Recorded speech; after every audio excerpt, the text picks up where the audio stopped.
Akkam jirtu daawwattoota keenya televizyiinii OBS irraa yeroo argaa dhageetti isinii dhiyeessinu irra geenya jirra. Argaa dhageetti keenya har'aaf qophaa'an kan isiniif dhiyeessu Andarachee Gonfaati waliin tura. Ministeerri muummee Itoophiyaa Dr. Abiy Ahmed ambaasaaddaroota Itoophiyaa biyyoota adda addaa keessatti hojjetaa turuudhaan yeroo tajaajila isaanii xumuran galateeffatanii jiru. Biyya ofii tajaajiluun carraadhaa ergama baachuun ammoo injifannoodha jedhan Dr. Abiy. Ambaasaaddaroonni Itoophiyaa bakka bu'uudhaan biyyoota adda addaatti hojjetaa turan yeroo hojii isaanii xumuruudhaan ambaasaaddaroota haaraan bakka bu'uudhaan gara biyyaatti deebi'anii jiru. Ministeerri muummee Itoophiyaa Dr. Abiy Ahmedis ambaasaaddaroota biyya isaanii tajaajilaa turan kana biyyattiin kan galateeffattu ta'uu ergaa gama miidiyaa hawaasummaa isaaniin dabarsaniin eeranii jiru. Ambaasaaddaroonni kunneen Itoophiyaa bakka bu'uudhaan waltajjiiwwan addunyaatti tajaajilaa kan turan ta'uu fi tajaajilaa fi ergama isaan baataniifis akka galateeffatan ibsanii jiru. Carraa investimentii Itoophiyaan qabdu beeksisuu fi hariiroo biyyoota adda addaa waliin uumuu keessatti dippiloomaatonni hirmaannaa cimaa akka taasisan dhaamamee jira.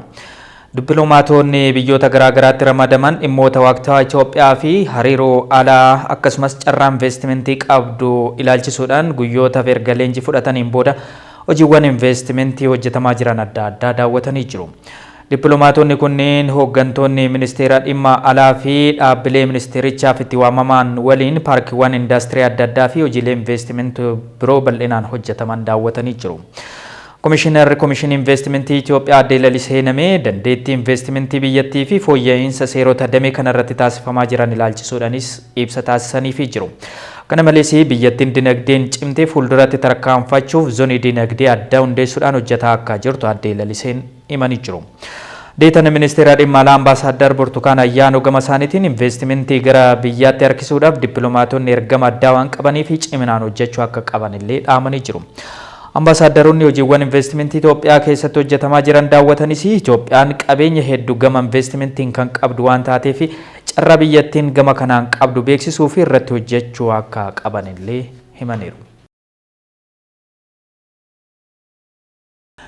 Yuunivarsiitiiwwan ofiin akka of bulchan mirkaneessuun qulqullina barnootaa eegsisuu irra darbee gaaffiiwwan faayidaalee garaagaraa irratti ka'an deebisaa jedhe ministeerri barnootaa Itoophiyaa. Dhaabbileen barnootaa bilisa hin ta'in bilisummaan hojjechuun beekumsa isaanii qooduu fi hojii isaan irraa eegamu ba'achuu kan hin dandeenye ta'uu ministeerri deetaan ministeera barnootaa Dr. Saamu'eel Kifileen eeranii jiru. Kanumarraa ka'uudhaan ministeerri barnootaa yuunivarsiitiiwwan biyyattii ofiin akka of bulchan taasisuun ijaarsa biyyattii keessatti gahee isaanii akka baataniif sochiin taasifamaa jira jedhaniiru. Yuunivarsiitiiwwan ofiin of bulchuun isaanii bilisummaan dhaabbattummaa isaanii kan mirkaneessu ta'us kaasanii jiru. Sirna barnoota fi madaallee isaanii bilisa ta'anii qopheessuudhaan ijaarsa biyyaa irratti qooda isaanii akka ba'atan kan taasisuudha illee jedhamee jira. Mariin hayyoota biyyattii hirmaachise yuunivarsiitiiwwan adda addaa keessatti gaggeeffamaa akka jiru himameera. Mariin mata duree ijaarsa biyyaa keessatti shoora hayyootaa jedhuun gaggeeffamu kun yuunivarsiitii Jimmaa keessattis hayyoota waliin mari'atameera. Baniinsa sagantaa marii kana irratti hayyoonni yaada gaarii dhimmoota biyyaa irratti kennan cimsuu akka qaban ministeerri fayyaa fi walitti qabduun boordii hooggansa hojii yuunivarsiitii Jimmaa Dr. Liyaa Taaddasaan dubbatanii jiru.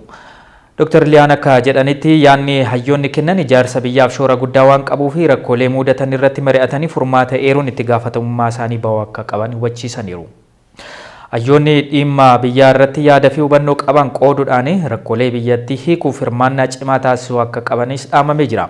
Pirezidaantiin Yuunivarsiitii Jimmaa Dr. Jamaal Abbaa Fiixaa barreeffama ka'umsa marii dhiyeessaniin hayyoonni hawaasa biratti yaada fi furmaata fooyya'aa agarsiisuu akka qaban eeruudhaan jijjiiramoota siyaasaa fi dinagdee biyyaa keessattis hirmaannaa akka taasisanii fi hojiiwwan qorannootiin deeggaruu akka qabanis dhaamanii jiru. Mariin hayyoota biyyattii hedduu hirmaachise yuunivarsiitiiwwan adda addaa keessattis gaggeeffamaa akka jiru himameera. Qaala'insa jireenyaa zayita nyaataa wal qabatu hir'isuu fi bittaa zayita nyaataa liitira miliyoona 43 ol raawwachuu ministeerri maallaqaa beeksisee jira. Rakkoo hanqina zayita nyaataa fi qaala'insa gatii isaan wal qabatee komii hawaasni kaasuuf furmaata akka argatuu fi hawaasni gatii madaalawaadhaan zayita nyaataa akka argatuuf yeroo yeroon zayitni nyaataa hedduun biyya alaarraa akka galutu ibsame.